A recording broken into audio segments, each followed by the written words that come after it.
Assalamualaikum warahmatullahi wabarakatuh. Selamat pagi anak-anakku kelas 8. Bagaimana kabar kalian hari ini? Semoga kalian semua dalam keadaan sehat ya. Nah, untuk pelajaran kali ini kita akan melanjutkan tentang bentuk-bentuk kerjasama ASEAN. Tujuan pembelajaran kita kali ini adalah yang pertama, menjelaskan faktor pendorong terbentuknya kerjasama antar negara ASEAN. Yang kedua, kalian mampu menjelaskan faktor penghambat terbentuknya kerjasama antar negara ASEAN. Yang ketiga, kalian mampu menjelaskan bentuk-bentuk kerjasama antar negara ASEAN di bidang ekonomi, sosial, politik, keamanan, budaya, dan pendidikan. Hubungan antar negara-negara ASEAN semakin diperlukan seiring munculnya berbagai macam kebutuhan yang berbeda-beda dari tiap negara-negara anggotanya. Kebutuhan itu meliputi kebutuhan sosial, politik, ekonomi, dan bidang-bidang lainnya yang menuntut suatu negara untuk berperan aktif dengan melakukan kerjasama antar negara. Sebagai contoh adalah ASEAN, Association of Southeast Asian Nations, adalah salah satu organisasi internasional yang bersifat kawasan atau region, tepatnya di kawasan Asia Tenggara. Nah, interaksi antar negara-negara ASEAN itu berupa kerjasama. Kerjasama dalam hal ini adalah menjalin hubungan antara dua negara atau lebih demi mencapai suatu kesepakatan. Ada dua faktor yang mempengaruhi adanya kerjasama. Yang pertama, faktor pendorong, dan yang kedua adalah faktor penghambat. Faktor pendorong kerjasama yang pertama adalah persamaan dan perbedaan sumber daya alam. Kesamaan suatu sumber daya alam antara beberapa negara dapat mendorong terbentuknya kerjasama. Misalnya, sesama penghasil minyak, mereka tergabung dalam OPEC. Perbedaan suatu sumber daya alam di antara beberapa negara juga menjalin kerjasama. Contohnya adalah Indonesia mengekspor hasil pertanian ke Singapura, atau Indonesia juga mengimpor beras dari Myanmar dan Thailand untuk memenuhi kebutuhannya. Yang kedua adalah persamaan dan perbedaan kondisi geografis. Nah, persamaan letak geografis beberapa negara di suatu kawasan, mereka mengadakan kerjasama untuk menjaga stabilitas keamanan negara-negara tersebut. Contohnya, negara-negara Asia Tenggara membentuk kerjasama melalui organisasi ASEAN.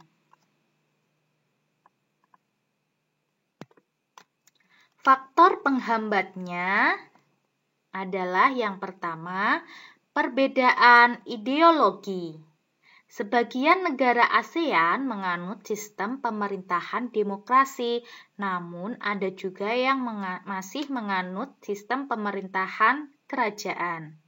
Contohnya, proses masyarakat Thailand yang menuntut pengunduran Perdana Menteri dan perubahan sistem monarki turut mempengaruhi situasi regional ASEAN. Faktor penghambat yang kedua adalah konflik, dan peperangan. Beberapa negara ASEAN pernah dan masih bersengketa tentang perbatasan negara. Contohnya, negara Thailand masih terjadi konflik perbatasan darat dengan Kamboja, Thailand dengan Laos, dan Indonesia dengan Malaysia terkait kasus Kepulauan Ambalat. Kemudian, peperangan. Peperangan yang terjadi antara pemerintah setempat dengan pemberontak juga menjadi kendala atau faktor penghambat adanya kerjasama.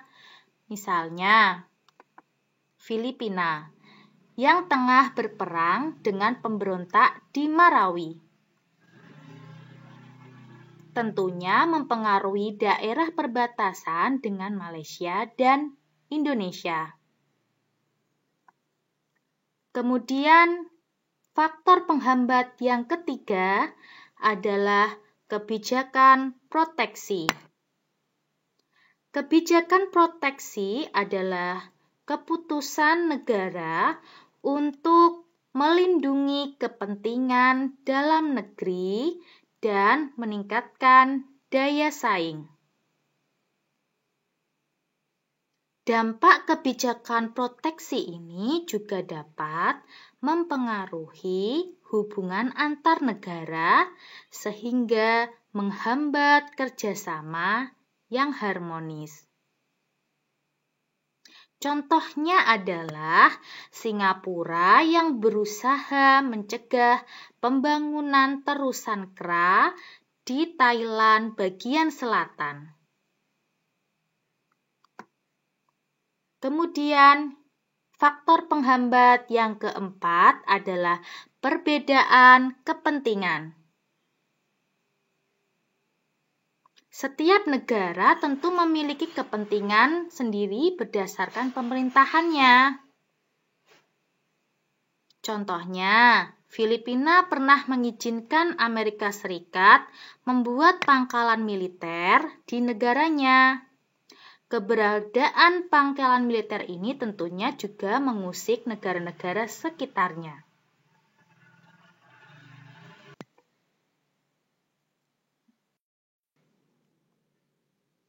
Lalu, bentuk-bentuk kerjasama. Yang pertama, bentuk kerjasama di bidang ekonomi. Nah, kerjasama di bidang ekonomi merupakan salah satu faktor untuk meningkatkan pendapatan negara untuk terus mengelola negara. Contoh bentuk kerjasama di bidang ekonomi yang pertama adalah pemusatan promosi ASEAN. Promosi yang dilakukan oleh ASEAN meliputi sektor perdagangan, pariwisata, dan investasi. Pembukaan pusat promosi ASEAN dilakukan di negara Jepang yang merupakan negara yang mempunyai perkembangan cepat dalam berbagai sektor.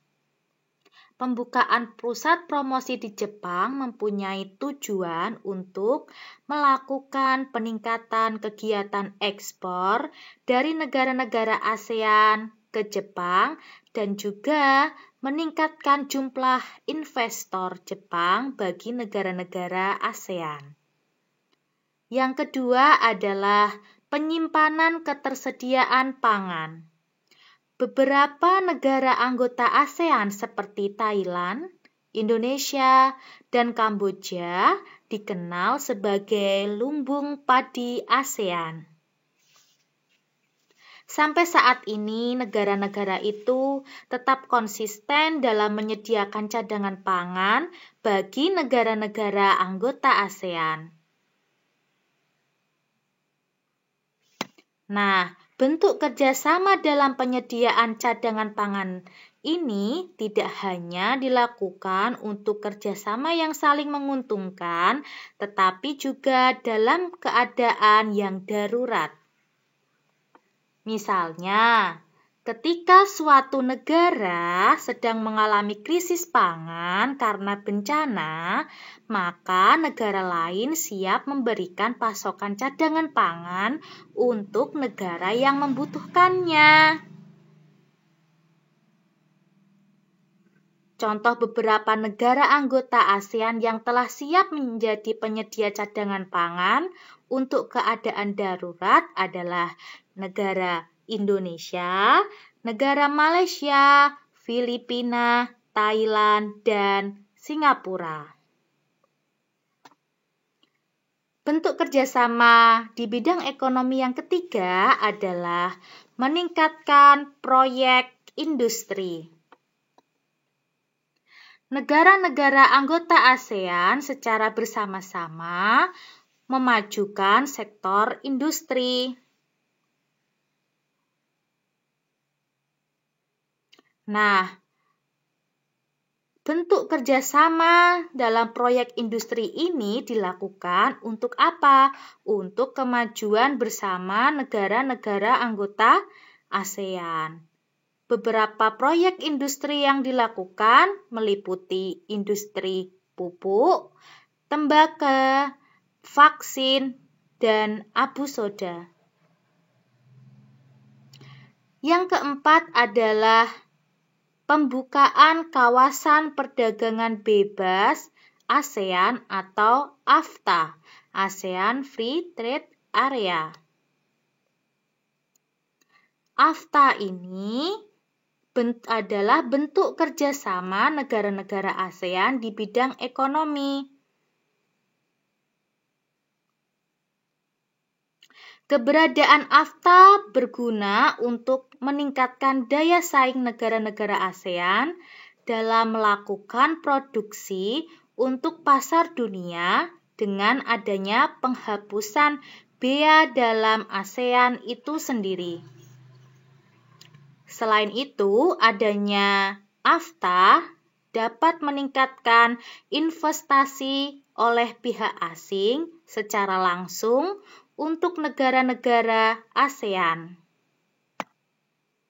Bentuk kerjasama yang kelima di bidang ekonomi adalah membentuk koperasi yang diberi nama ACO, ASEAN Cooperative Organization.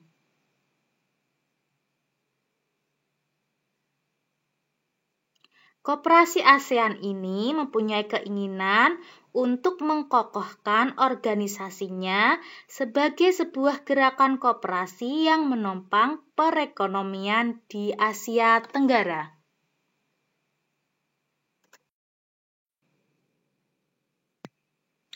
Bentuk kerjasama selanjutnya adalah kerjasama di bidang sosial. Kerjasama antar negara-negara anggota ASEAN dalam bidang sosial dilakukan agar tercipta kerukunan dan kemajuan bersama.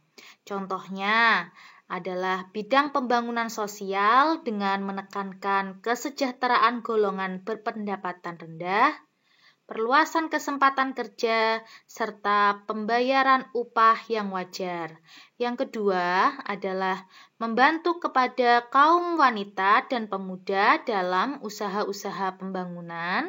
Yang ketiga adalah menanggulangi masalah-masalah perkembangan penduduk dengan bekerja sama dengan badan-badan internasional yang bersangkutan.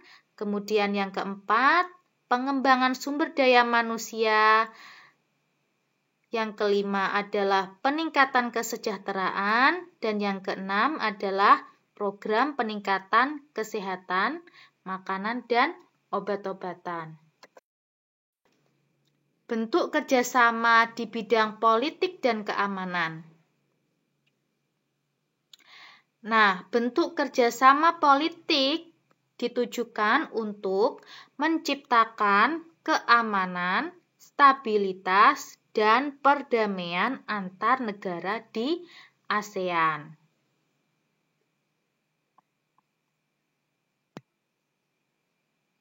Contoh dari kerjasama di bidang politik dan keamanan yang pertama adalah ADMM atau ASEAN Defense Minister Meeting adalah pertemuan para menteri pertahanan dari negara-negara anggota ASEAN.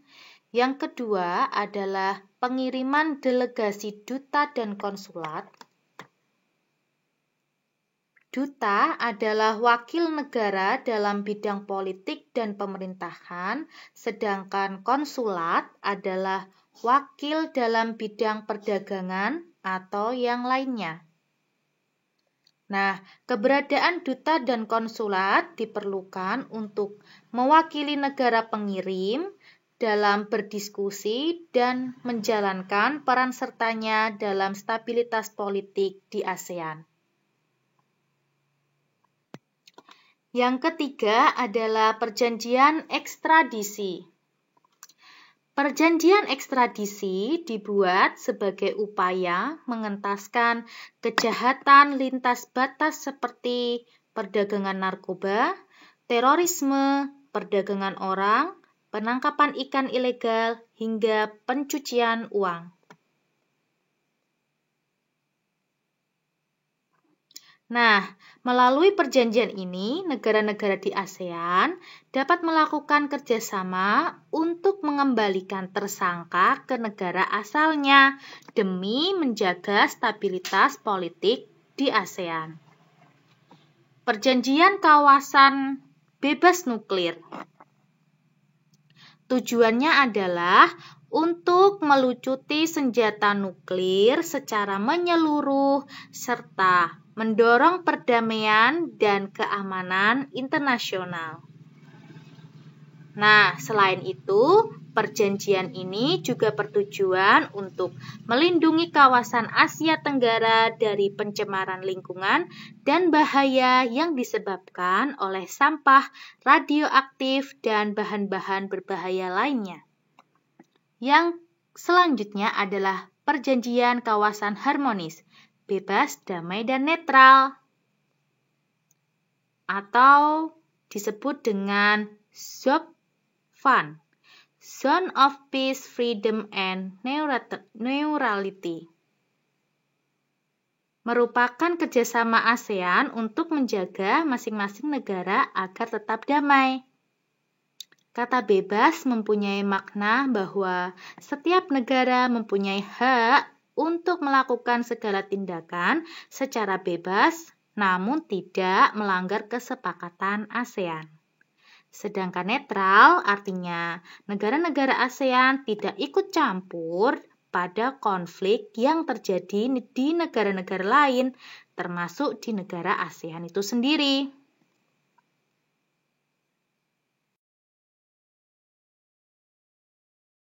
Bentuk kerjasama di bidang budaya.